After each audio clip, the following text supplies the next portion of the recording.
My name is Emma Davis, and I'm 29 years old. The $980,000 house my grandmother left me was supposed to be my sanctuary. Instead, it became the stage for the most painful betrayal of my life. My father forgot to hang up the phone that day. "She's just a burden," he said to my mother, not knowing I heard every word. They were enjoying Europe on my dime while plotting to take my home. So I made a decision. When they returned, smiling with souvenirs, their key didn't fit the lock anymore. The house was empty. And my note simply read, "Surprise. A burden did this." Before I share how it all unfolded, let me know where you're watching from in the comments. And hit that like and subscribe button if you've ever had to stand up for yourself against family who took you for granted. Growing up, money was always tight in our household. My parents, Robert and Diana Davis, worked multiple jobs just to keep our small rental home and put food on the table. Dad was a factory worker with a perpetual chip on his shoulder about missed opportunities, while Mom juggled part-time receptionist positions. Despite their financial struggles, they never let me forget that every dollar spent on me was a dollar they couldn't spend on themselves. My grandmother, Elizabeth, was different. While my parents saw only limitations, Grandma Elizabeth saw potential in me. She'd been a savvy businesswoman who built her own real estate portfolio from scratch after my grandfather died young. "Emma," she'd tell me during our weekend visits to her beautiful colonial home, "never let anyone tell you what you're worth. You decide that for yourself." Those weekends with Grandma were my escape.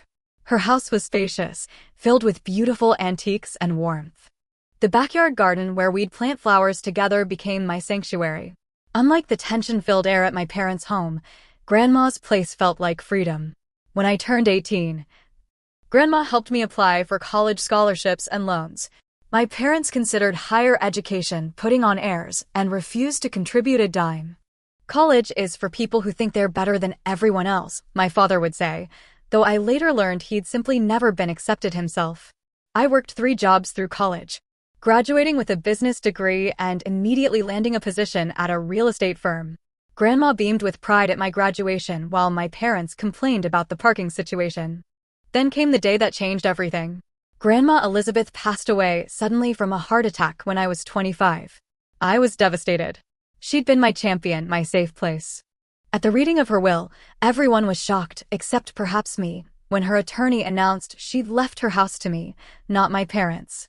The property at 1842, Magnolia Drive, valued at approximately $850,000, I leave to my granddaughter, Emma Davis, who has shown the determination and responsibility to appreciate its value, the lawyer read as my parents' faces darkened. The will was explicit. The property was fully in my name, with no conditions or co-ownership. My parents were left a modest cash inheritance, which they quickly spent on a new car and various electronics. From the moment the deed transferred to my name, my parents began referring to it as the family home rather than Emma's house. What started as occasional comments about when we renovate the kitchen gradually morphed into full renovation plans drawn up without my input. All while I paid every bill, every tax payment, every repair cost. "We should really replace these countertops," my mother would say, running her hand across the granite I had just paid to install. "I don't like that paint color in the living room," my father would announce, completely disregarding that I had carefully selected it to match my new furniture. Despite my growing success as a realtor, I was now making a comfortable 6-figure income. My parents treated me like a teenager playing house. When I would attempt to establish boundaries, their response was always the same: family doesn't have boundaries. But somehow those lack of boundaries only worked in one direction. After about 3 years of this arrangement, my parents announced they were planning a 3-month European vacation, something they'd always dreamed of doing. What they didn't announce was how they intended to pay for it. "We can use the equity in the house," my father casually mentioned one Sunday dinner. "You mean my house?" I asked, trying to keep my voice level. "The house that's only in my name." "Don't be selfish, Emma," my mother chimed in. "It's the family home. Your grandmother would have wanted us all to benefit from it." I refused to take out a home equity loan for their vacation, but I did make the mistake of offering to help them with some of the expenses since I knew they couldn't afford it otherwise. Before I knew it, I was funding nearly the entire trip, flights, accommodations, spending money, all while they complained that the hotels I booked weren't centrally located enough. The day before they left for their grand European tour, I overheard my mother on the phone with her sister. Of course Emma's paying. It's the least she can do considering we let her keep the house. Let me keep my own house? The house my grandmother specifically left to me? I should have recognized the red flag for what it was, but I still desperately wanted their approval. If only I had known what was coming. I might have changed the locks before they ever left for Paris. It was a Tuesday afternoon in June when everything changed. My parents had been in Europe for about 6 weeks at that point, currently enjoying Paris according to their social media posts. I was at home after showing properties all morning when I remembered that the kitchen sink had been leaking before they left. Since they were returning in just a few weeks, I decided to get it fixed. I needed to ask my father where he had put the warranty information for the faucet he had installed last year, one of the few home improvements he had actually completed himself. I dialed his international number and waited through the series of clicks and beeps that signaled the overseas connection. Hello. My father's voice sounded distant, the connection slightly delayed. Hey Dad, quick question about the kitchen faucet warranty. Do you remember where you put the paperwork? It's starting to leak. He sighed heavily into the phone. It's in the filing cabinet in the den, second drawer, under kitchen. Why can't this wait until we get back? Because water is currently damaging the cabinet beneath the sink, I explained, trying to keep the irritation from my voice. I just need to call the company and see if it's covered. Fine, he muttered. Your mother and I are about to go to dinner. Some nice place near the Eiffel Tower. Sounds great. How's Paris? I asked, trying to be polite despite his attitude. Expensive, he replied curtly. Look, I've got to go. We'll talk later. Okay, thanks for the information. Enjoy your dinner.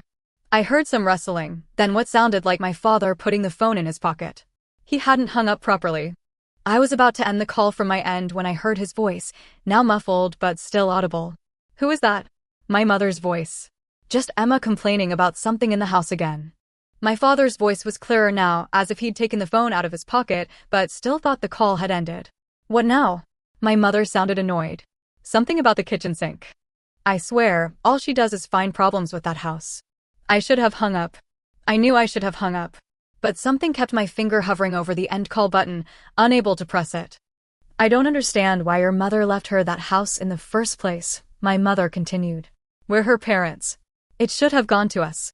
Well, once we're back, we need to have a serious conversation about our retirement, my father said. Emma needs to understand that house is our security for the future. I felt my stomach drop. They were planning something. She's been a burden from the start, my father continued, his voice hard and clear. All those years of expenses, college, everything. Now she has this valuable property just dropped in her lap and what? She thinks she deserves it? What has she ever done? A burden. The word echoed in my head like a gunshot. She's always been selfish, my mother agreed. But she's also easily manipulated. Remember how quickly she agreed to pay for most of this trip? All I had to do was mention family obligation a few times. They laughed together, a synchronized sound I'd heard my whole life, but now seemed sinister. We just need to keep working on her. My father continued. Eventually, she'll sign the house over to us, or at least add us to the deed. Her weakness is that she still wants our approval. I couldn't breathe. My hand was shaking so badly I nearly dropped the phone. I managed to fumble with my other cell phone and began recording the conversation. What if she doesn't agree? My mother asked. She will. My father said confidently. Emma's always been desperate for our approval. We just need to make her feel guilty enough. Remind her of all we've sacrificed. If that doesn't work, we start talking about nursing homes and medical expenses. Trust me, by this time next year, that house will be in our names. And if worst comes to worst, my mother added, we're living there anyway. Possession is 9/10 of the law. She'd never evict her own parents. They both laughed again. I felt physically ill. Speaking of which, my father continued. When we get back, I think we should take the master bedroom. It's ridiculous that she has the largest room when she's hardly ever there because of work. Good idea, my mother replied. We should also talk about that vacation property she's been looking at. Complete waste of money. If she has extra cash to spend, she should be helping us more. Exactly. Why should we struggle while she's building some real estate empire? She owes us. The conversation continued as they apparently walked to the restaurant, discussing various ways to manipulate me into giving them more money, more control, more of my life. I sat frozen in my chair, tears streaming down my face. as every illusion I had about my family shattered around me. After about 15 minutes, the connection finally broke. I sat in complete silence, the phone still clutched in my hand. The house I had worked so hard to maintain, the house my grandmother had entrusted to me, the house I had opened to my parents out of love and obligation, they saw it as nothing more than their entitlement. And me? I was just a burden. A means to an end. Someone to be manipulated and used. In that moment, something broke inside me. But something else, something harder, colder, and more determined, took its place. I looked around at the home I had shared with them, seeing for the first time all the ways they had gradually asserted ownership. My father's recliner positioned in the prime spot in the living room, my mother's decorative plates replacing my artwork, my own belongings gradually relegated to my area in what was supposedly my own home. I wiped my tears, took a deep breath, and made a decision. If I was such a burden, perhaps it was time to lift that weight from their shoulders. Permanently. I called in sick to work for the next 3 days. I couldn't face clients or colleagues with the storm raging inside me. Every time I replayed the conversation in my head, and I did, obsessively, I vacillated between crushing heartbreak and cold fury. How could the people who were supposed to love me unconditionally see me as nothing more than a resource to be drained? After the initial shock wore off, my realtor brain kicked in. I needed information, options, and a solid plan. No emotional decisions. My grandmother hadn't built her success by acting rashly, and neither would I. My first call was to Patricia Winters, a family law attorney I had worked with on several property transactions. I explained my situation, careful to stick to the facts. The house is completely in my name, I concluded. But they've been living there for almost 4 years. Do they have any legal claim to it? Patricia was blunt and efficient, which was exactly what I needed. Based on what you've described, absolutely not. There's no common law ownership that would apply here. You've maintained the property, paid all expenses, and most importantly, you have clear title. The fact that you allowed your parents to live there doesn't grant them any ownership rights. What about the fact that they're my parents? Does that matter legally? Not in terms of property rights, she assured me. You're an adult. You have no legal obligation to house your parents. The house is yours to sell, rent, or do whatever you please with. I felt a weight lift slightly. At least legally, I was on solid ground. What about their belongings? I asked. That's a bit trickier, Patricia admitted. Legally, you should provide reasonable notice and opportunity for them to collect their personal items. I'd recommend documenting everything carefully and perhaps putting their belongings in storage where they can access them. I took detailed notes and thanked her, my mind already moving to the next step. Next, I contacted my colleague Marcus Wilson, one of the top-performing realtors in our firm who specialized in quick, discreet sales for divorcing couples and estate liquidations. I need to sell my house quickly, quietly, and for as close to market value as possible, I told him when we met for coffee the next morning. Marcus raised an eyebrow. Running from the law, Emma? The weak joke fell flat against my serious expression. Family situation. I said simply, I need this handled with absolute discretion. No public listings if possible. No signs in the yard. No open houses. And I need it done within 6 weeks. Marcus whistled low. That's aggressive, even in this market. You're looking at taking a hit on the price for that kind of timeline. I understand. What kind of hit are we talking about? We discussed numbers. My grandmother's house had appreciated significantly since I inherited it. Current market value was around $980,000, but for the expedited timeline and private sale, I might need to accept somewhere closer to $900,000. I can live with that, I said, calculating quickly. How soon can you start showing it? I have a few pre-qualified buyers looking for exactly this type of property in this neighborhood. I could have private showings set up by next week. Perfect. I'll need the house empty for showings. That afternoon, I created a detailed spreadsheet of all the items in the house, categorizing them meticulously. Items I had purchased. Items my grandmother had left me. Items my parents had brought when they moved in. Items of questionable ownership. For the last category, I was ruthlessly honest. If I couldn't definitively prove something was mine, I put it in my parents' column.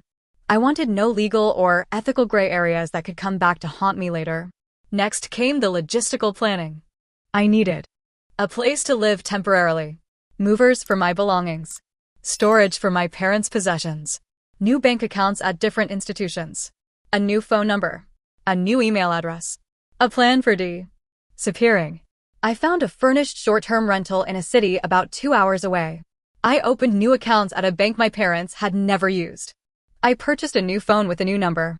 I created a new email address that couldn't be easily guessed. I meticulously gathered all my important documents, birth certificate, social security card, passport, insurance policies, investment accounts, and especially the deed to the house and my grandmother's will, and secured them in a safety deposit box at my new bank.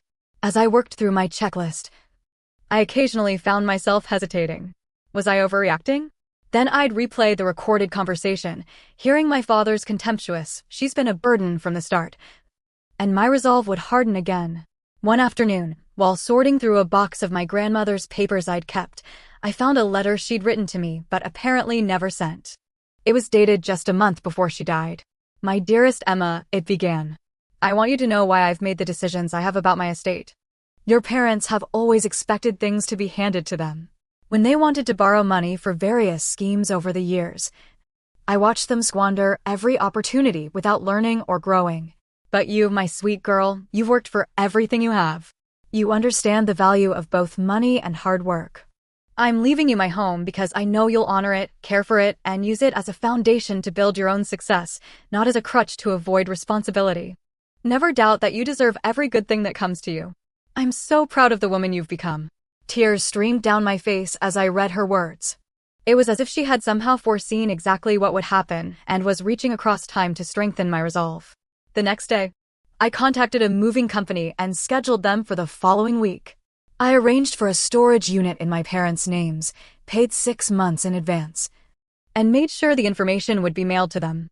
Every night, I updated my planning document, crossing off completed tasks and adding new details as they occurred to me. I was operating with cold efficiency during the day, but at night, alone in what had once been my sanctuary, I often broke down. One evening, as I was boxing up family photos, I came across one of me as a little girl sitting on my father's shoulders at a fair. We were both laughing, my small hands gripping his forehead, his hands securely holding my legs. I remembered that day, the cotton candy he'd bought me, the stuffed animal he'd won by knocking down milk bottles. For a moment, I almost called off the whole plan. But then I remembered his voice. "She's been a burden from the start." The photo went into the box labeled Parents' Items. By the end of the 3rd week, Marcus had brought through several potential buyers. 2 had made offers, both under asking but within the range we had discussed. I accepted the higher one, $915,000 from a corporate executive relocating to the area who could close quickly. The pieces were falling into place. The sale would close in just over 2 weeks. My parents would return from Europe 3 days after that. Perfect timing. The morning of the closing, I woke up with a strange sense of calm. Over the past few weeks, I'd cycled through grief, rage, doubt, and determination. Today, I just felt focused. I dressed carefully in a crisp blue suit, professional, confident, the armor I needed for what would be one of the most significant days of my life. The closing was scheduled for 10:00 a.m. at the title company's office. I arrived at 9:45, carrying a slim portfolio containing the few remaining documents I needed.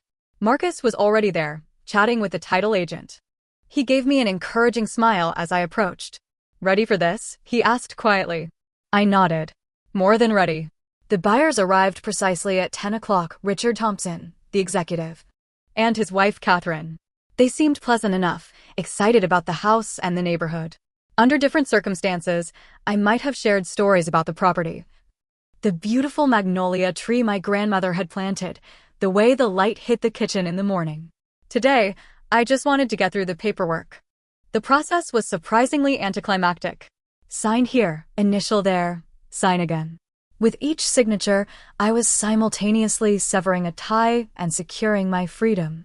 When the title agent finally slid the check across the table, $915,000 minus the remaining mortgage and closing costs, I felt nothing but relief. "Congratulations," the agent said, shaking hands all around. "Best of luck to all of you." Outside in the parking lot, Marcus caught up with me. "You okay?" he asked, genuine concern in his eyes. "I will be," I said, managing a small smile. "Thank you for everything, Marcus. I couldn't have done this without you." Happy to help, he replied. Though I'm still curious about the story behind all this. Maybe someday I'll tell you, I said. But right now, I have movers to meet. The moving company arrived at exactly noon. I had already packed most of my personal belongings, clearly labeled and separated from my parents' things. I supervised as they loaded my furniture, boxes, and suitcases into their truck, bound for my new temporary apartment. My parents' belongings were handled with equal care but different destination tags. Everything was photographed, inventoried, and loaded into a separate truck headed for the storage facility I'd rented in their names. I'd arranged for the access codes and payment information to be mailed to them at their current European hotel. As the movers worked, I walked through each room of the house, checking closets and drawers to ensure nothing was overlooked. In my parents' room, I found a small box hidden in the back of their closet. Curiosity got the better of me, and I opened it. Inside were letters, dozens of them, from my grandmother to my parents over the years. I shouldn't have read them, but I couldn't help myself. They detailed years of financial requests, manipulative tactics, and my grandmother's growing disillusionment with her son and daughter-in-law. Robert, one letter began. This is the last time I will provide financial assistance without a clear repayment plan. Your constant requests are straining our relationship, and I worry about the example you're setting for Emma. Another, dated just a year before her death. I'm deeply concerned about your expectation that my home will someday be yours. I've worked hard for everything I have, and I intend to leave my assets to those who will respect and preserve them. I suggest you begin making your own retirement plans that don't involve my property. I carefully replaced the letters in the box and added it to the items for storage. But I felt a renewed connection to my grandmother and her decision to leave me the house. She had seen through my parents long before I had. By late afternoon, both trucks were loaded and gone. I stood in the empty house, my footsteps echoing on the hardwood floors. Without furniture, without photos, without the accumulated evidence of lives lived within these walls, it was just a structure again, beautiful, valuable, but no longer mine. I walked through each room one final time. In the kitchen, where I'd baked cookies with my grandmother. In the living room, where we'd watched old movies together. In the garden, where she'd taught me the names of flowers and how to nurture growing things. I hope you understand, I whispered, not sure if I was addressing my grandmother or the house itself. Finally, I placed the note I'd written on the granite countertop in the kitchen, where it would be impossible to miss. Surprise! A burden did this. I took one last look around, then walked out the front door, locking it behind me. I dropped the keys through the mail slot, got into my car, and drove away without looking back. As I merged onto the highway heading toward my new temporary home, I felt something unexpected: freedom. For perhaps the first time in my life, I was making a decision completely for myself, unburdened by familial obligation or the desperate need for approval. The burden had been lifted, not from my parents, but from me. My temporary apartment was nothing special, a furnished one-bedroom in a modern complex with amenities I'd probably never use. But it was mine, with no history, no expectations. And most importantly, no one telling me I didn't deserve to be there. The first few days passed in a blur of practical tasks. I unpacked the essentials, set up my new laptop with enhanced security measures, and contacted my office to let them know I was taking a 2-week vacation effective immediately. I didn't provide details, just that I needed personal time. By the end of the first week, I had established a routine of sorts. Morning coffee on the small balcony overlooking a man-made pond. Afternoons spent researching potential places to relocate permanently. Evenings filled with takeout food and mindless television to quiet my thoughts. I checked my old email and voicemail exactly once a day, never responding. There was nothing from my parents yet. They were still enjoying the final days of their European adventure, completely unaware that their lives were about to change dramatically. My phone pinged with a text from an unknown number. My heart jumped before I realized it was just a delivery notification. Still, it made me aware of the constant state of tension I was living in, waiting for the inevitable explosion when my parents returned home. To distract myself, I reached out to Megan Lancaster, a college friend I'd lost touch with largely because my parents had never approved of her wild lifestyle, which consisted mainly of dating occasionally and enjoying concerts. "Emma Davis? Is that really you?" she exclaimed when I called. "It's been 3 years?" "Something like that," I admitted. "I've been preoccupied. Let me guess, Still trying to please the unpleasable parents? Her directness made me laugh for what felt like the first time in weeks. Actually, I'm calling because I finally stopped trying. We met for dinner that night at a restaurant halfway between our locations. Over pasta and wine, I told her everything: the inheritance, the overheard conversation, the house sale, my disappearing act. "Holy shit, Emma," she said when I finished. "That's simultaneously the most terrible and most badass thing I've ever heard." I'm still not sure if I did the right thing. I admitted. "Are you kidding me? They were planning to manipulate you out of your house, a house your grandmother specifically left to you. They called you a burden while living in your home rent-free and having you pay for their European vacation. If anything, you were too nice with the whole storage unit arrangement." Her validation loosened something tight in my chest. Maybe I wasn't overreacting. Maybe this was the appropriate response to years of manipulation. The next day, I scheduled an appointment with a therapist. Dr. Sarah Palmer specialized in family trauma and had an opening the following week. It was time to address not just the recent betrayal, but the lifetime of conditional love that had preceded it. 10 days after the house closing, my old phone exploded with notifications. Texts, voicemails, emails, all from my parents. They had returned from Europe and discovered the truth. The first voicemail: "Emma, what the hell is going on? We just got home and our key doesn't work. Call us immediately." My father's voice was more annoyed than concerned. The second, an hour later: "Emma Marie Davis, this is not funny. Where are you? Why is the house empty? Call US right now." Now he sounded angry. The third, from my mother: "Emma, sweetie, we're very worried about you. Please call us as soon as you get this. We just want to know you're safe." Her voice dripped with the manufactured concern she'd perfected over the years. The texts escalated similarly, from confusion to demands to threats to fake worry. The final voicemail: "Left at nearly midnight. We found your note. I don't know what you think you heard, but you've made a terrible mistake. This is our home too. You had no right to sell it. We're consulting an attorney first thing tomorrow. You've really done it this time, Emma." I saved all the messages but responded to none of them. Let them consult any attorney they wanted. The house had been mine to sell. True to their word, they showed up at my real estate office the next morning, causing exactly the scene I'd anticipated. My colleague Jamie texted me, "Your parents are here raising hell. Boss told them you're on vacation and showed them the door when they wouldn't leave. Everything okay?" I responded with a simple family drama. "I'll explain when I get back. Thanks for the heads up." Later that day, my boss called directly. "Emma, I don't know what's going on with your family, but they made some pretty serious accusations today. Something about you selling their house illegally." I took a deep breath. It wasn't their house. It was mine, left to me by my grandmother. I've been letting them live there, but I recently discovered they were planning to manipulate me into signing it over to them. So yes, I sold my house, which was fully within my legal rights. "I'm sorry they brought this drama to the office." There was a pause before she responded. "I see. Well, they've been banned from the premises. Take whatever time you need, and let me know if there's anything we can do." Her simple acceptance was another weight lifted.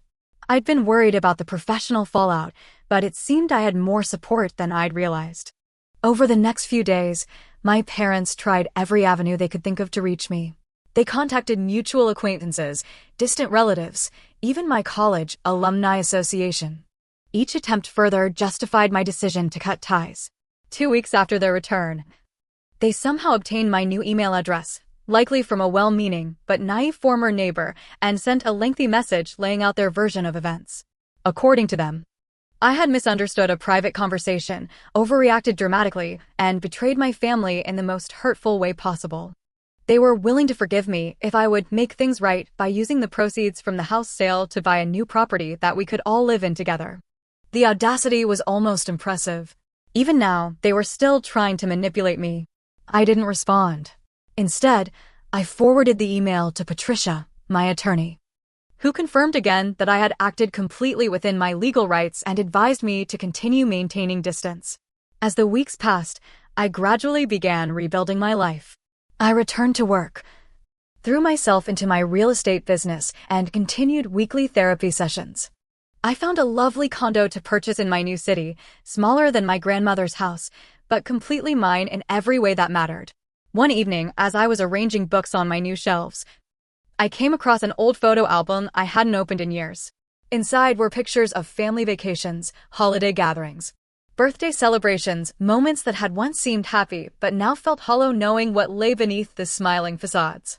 I closed the album and put it away in a closet. Perhaps someday I'd be ready to look at those memories again, but not yet. For now, I was focused on creating new memories, ones not tainted by manipulation and conditional love. The burden I'd carried all my life, the desperate need to earn my parents' approval, was finally lifted. And I was lighter than I'd ever been. I managed to avoid my parents for nearly 3 months. I changed my routines, shopped at different stores, and became hypervigilant about my surroundings. But I knew a confrontation was inevitable. What I didn't expect was how it would happen. Rachel Chin, my former neighbor, called me on a Tuesday afternoon. "Emma? I thought you should know. Your parents are back at the house." My heart raced. "What do you mean at the house?" "It's not their house anymore." "I know that," Rachel said. "But they're parked outside right now, just sitting in their car, staring at it. The new owners are away on business. So I don't think they know yet. I just thought you might want to know." I thanked her and immediately called Richard Thompson, the new owner, to warn him. He was concerned but grateful for the heads up and said he'd alert his security company. Later that evening, my phone rang with an unfamiliar number. Against my better judgment, I answered. "Emma." It was my father's voice, tight with controlled anger. "We need to meet. Tomorrow. The coffee shop on Maple Street at 10 a.m. If you don't show up, we're going to your office again, and this time we won't leave quietly." Before I could respond, he hung up. I called Patricia immediately. "They're threatening to make a scene at my workplace if I don't meet with them." "You don't have to meet them at all," she reminded me. "We could get a restraining order based on these threats." I considered this option but ultimately decided against it. "No. I think I need to face them. But I want it on my terms, not theirs." The next morning, I arrived at the Daily Grind, a popular coffee shop downtown, at precisely 10:15 a.m., late enough to make a point, but not so late they'd leave. I'd chosen this location because it was public, always busy. And the owner was a client of mine who I knew would have my back if things got ugly. I spotted my parents immediately, sitting at a corner table. My mother's face was drawn, her normally perfectly styled hair looking somewhat neglected. My father's jaw was set in that familiar rigid line that had always signaled dangerous waters ahead. I approached their table calmly. Dressed in my most professional outfit, another suit of armor. "Robert. Diana," I greeted them, deliberately using their first names instead of Mom and Dad. My mother flinched. My father's face darkened further. "Sit down," he commanded. "I'm not here to take orders," I replied evenly. "I agreed to meet you because I thought it might be time to clear the air. But this conversation happens on equal terms or not at all." I sat down across from them, placing my phone conspicuously on the table between us. "Is that really necessary?" my mother asked, gesturing to the phone. "Given our history, yes," I said. "I record all important business meetings now." "We're your parents, not a business meeting," my father snapped. "And yet you threatened my workplace if I didn't comply with your demands." That sounds more like extortion than parenting. My directness caught them off guard. They were used to me backing down, accommodating, seeking peace at any cost. "What you did was unforgivable," my father finally said. "You stole our home." "It was never your home," I replied. "It was my home, which I generously allowed you to live in. A fact you apparently considered a burden." My mother's eyes widened. "What are you talking about?" I pressed play on my phone, and their own voices filled the space between us. "She's been a burden from the start. All those years of expenses, college, everything. Now she has this valuable property just dropped in her lap. And what? She thinks she deserves it? What has she ever done?" I stopped the recording and looked up to find my mother pale and my father flushed with anger. "You recorded us privately?" "That's illegal," he sputtered. "Actually, it's not illegal to record a conversation that you're part of, which I was since you called me and then failed to hang up properly. But that's beside the point. The point is that I finally heard what you really think of me." "You misunderstood," my mother interjected quickly. "We were tired. Stressed about money." While on an expensive European vacation that I paid for, I interrupted. "Please don't insult my intelligence by lying to me again." "So you sold the house out from under us?" my father demanded. "Left us homeless as some sort of revenge." "I sold my house because I finally realized it would never truly be mine as long as you were in it. And you're not homeless. You have the money Grandma left you. Oh wait, you spent that on a new car instead of securing your own housing. My father leaned forward, his voice dropping to a threatening whisper. You know we could sue you for this. We lived there for years. We have rights? Actually, you don't, I replied calmly. I consulted with an attorney before making any decisions. You had no legal claim to the property. You paid no rent, contributed to no expenses, and your names were nowhere on the deed. But please, feel free to waste what money you have left on a lawsuit you can't win. My mother began to cry, those familiar tears that had so often manipulated me into compliance. This time, I felt nothing but a detached sort of pity. What do you want from us, Emma? She asked through her tears. An apology? Fine, we're sorry if you misinterpreted what you heard. If I misinterpreted? I repeated incredulously. That's not an apology. That's another manipulation. And it's exactly why I made the decision I did. I took a deep breath, centering myself before continuing. What I want is very simple. I want you to acknowledge what you did, not just the conversation I overheard, but the years of treating me like an investment that needed to pay dividends. I want you to understand that your behavior has consequences. And I want you to respect the boundaries I'm establishing now. Which are what, exactly? My father asked, his voice cold. I will not be providing you with any financial support going forward. I will not be sharing my new address with you. I will communicate with you only when and if I choose to. If you come to my workplace again or harass me in any way, I will pursue legal action. So that's it? After everything we've done for you, you're just cutting us off. My mother's voice rose dramatically. After everything you've done to me, I corrected her. And yes, unless and until you can demonstrate genuine remorse and change, this is where we stand. My father stood up suddenly, his chair scraping loudly against the floor. You ungrateful little. Robert. My mother grabbed his arm. Several other patrons had turned to look at our table. He sat back down, seething. You think you're so much better than us now with your real estate career and your fancy education. But let me tell you something, you wouldn't have any of it if we hadn't raised you. You're right, I said, surprising them both. I wouldn't be who I am today without you. Every manipulative comment, every conditional show of affection. Every time you made me feel like I wasn't enough, it all taught me exactly what kind of person I didn't want to become. So in a way, I should thank you. My mother's tears had stopped, replaced by a stunned expression. My father looked like he'd been slapped. I stood up, gathering my purse and phone. Your belongings are in a storage unit. I've paid for 6 months. The information was sent to your hotel in Paris, but I can text you the details again if you need them. That's it? That's all you have to say to us? My mother asked, her voice small. I paused, looking at them both, really looking at them perhaps for the first time. Not as the towering authority figures of my childhood or the manipulative forces of my adult life, but just as two deeply flawed people who had never learned how to love without conditions. I hope you find peace, I said finally. I hope you find whatever it is you're looking for that makes you treat the people who love you the way you do. But I won't be your collateral damage anymore. I walked away then, feeling dozens of eyes on my back, but standing straighter than I had in years. Outside, I took a deep breath of the crisp autumn air, feeling something unexpected wash over me. It wasn't anger. It wasn't pain. It wasn't even satisfaction. It was peace. 6 months after the confrontation at the coffee shop, I was fully settled into my new life.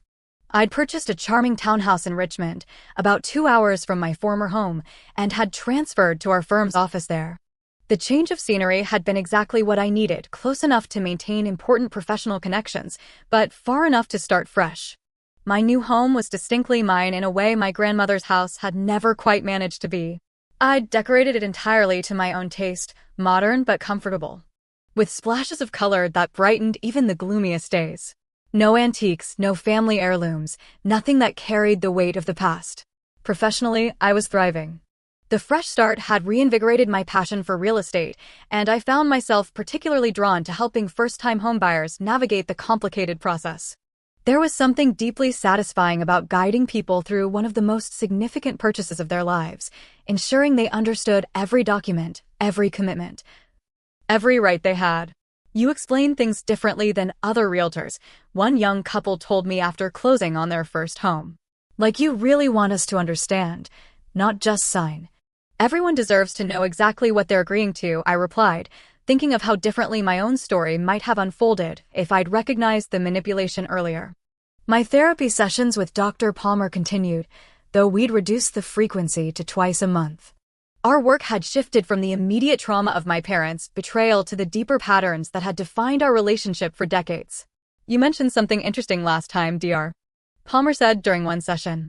You said you still sometimes feel guilty for overreacting to what your parents said. I'd like to explore that a bit more. I shifted uncomfortably in my seat. Sometimes I wonder if I should have confronted them first, given them a chance to explain before taking such drastic action. What do you think they would have said if you had? I considered this. They would have denied it. Or said I misunderstood. Or that they were just tired and stressed and didn't mean it. And would any of those explanations have changed the fundamental truth of what you heard? No, I admitted. It would have just given them the opportunity to manipulate me again. Dr. Palmer nodded. Emma, what you experienced with your parents is something we call financial abuse, using money and resources as tools of control and manipulation. It's particularly insidious because it's often disguised as family helping family or parents looking out for their child. The term financial abuse hit me like a physical blow. I'd never considered applying that label to my situation, but as soon as she said it, I recognized its truth. The way they planned to pressure you into signing over your home, the way they manipulated you into paying for their vacation, even the way they made you feel guilty about your grandmother leaving you the house, these are all forms of financial abuse, she continued. And like any form of abuse, the appropriate response is to protect yourself, which is exactly what you did. Something shifted inside me that day, a final piece of lingering guilt dissolved, replaced by clarity. After that session, I began researching financial abuse in earnest.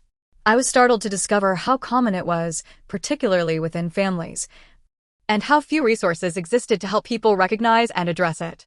An idea began to form, one that grew stronger with each article I read and each personal story I encountered online.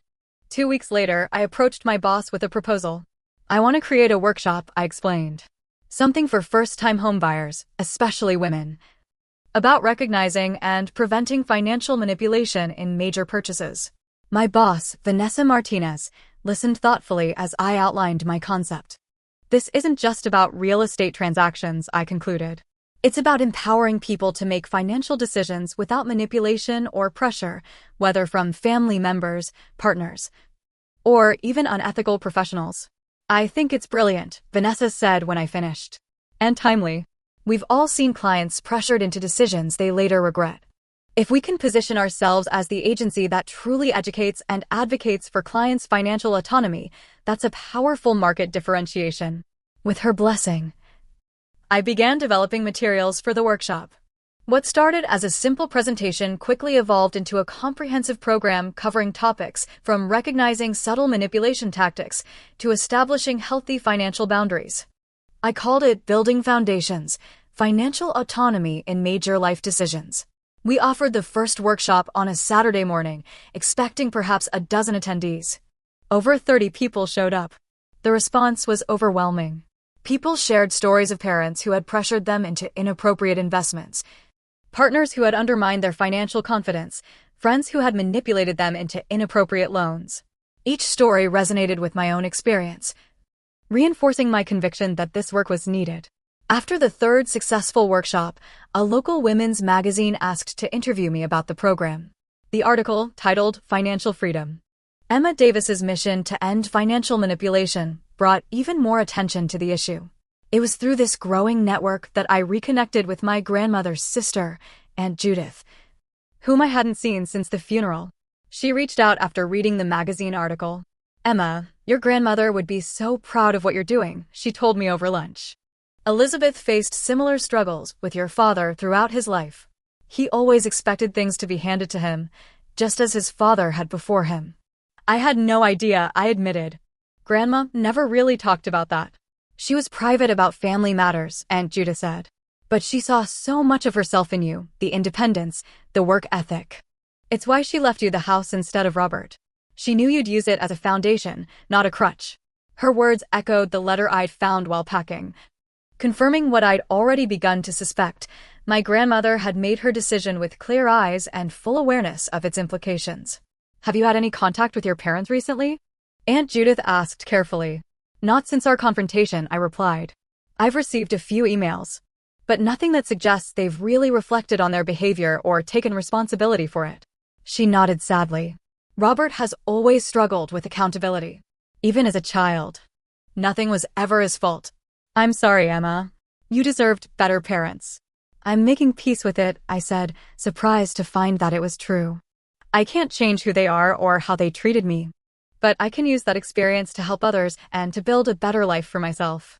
On the 1-year anniversary of selling my grandmother's house, I took the day off work and drove to the cemetery where she was buried. I brought a bouquet of her favorite flowers, pink peonies, and sat beside her headstone. I think I finally understand what you were trying to teach me, I said softly. About self-worth and standing on my own. About recognizing when love comes with too many conditions. I wish we'd had more time together, but I'm grateful for every lesson you shared. As I sat there, I reflected on how much had changed in a year. The initial pain and betrayal had gradually transformed into something else, not forgiveness, exactly, but acceptance. My parents were who they were. Their behavior reflected their limitations, not my worth. The true burden I'd carried wasn't being their daughter. It was the exhausting effort of trying to earn love that should have been freely given. In setting those expectations aside, I'd found a freedom I never knew was possible. My phone buzzed with a text from Megan. Still on for dinner tonight? The whole gang's excited to see you. I smiled as I replied in the affirmative. The gang was a group of friends I'd reconnected with or made anew in the past year, people who accepted me as I was, who gave without keeping score, who supported without controlling. This was what real relationships felt like. This was what I deserved all along. As I drove home, I thought about the note I'd left in the empty house. Surprise. A burden did this. At the time, I'd meant it as a bitter reclamation of the word my father had used to wound me. Now, a year later, I saw it differently. Sometimes, the heaviest burdens we carry are the expectations we place on ourselves to be perfect enough, accommodating enough, successful enough to finally earn the love that should be our birthright. Laying down that burden was the most liberating act of my life. That evening, surrounded by friends who had become my chosen family, I raised a glass in a private toast to my grandmother. To my journey, and to the woman I was still becoming, unburdened, uncompromised, and finally, truly free. Have you ever had to make a difficult decision to protect yourself from people who were supposed to love you? Sometimes the hardest boundaries to set are with family. I'd love to hear your thoughts in the comments below. And if my story resonated with you, please like, subscribe, and share with someone who might need to hear that it's okay to prioritize their own well-being. Thank you for listening to my journey, and remember, you deserve relationships that lift you up, not weigh you down.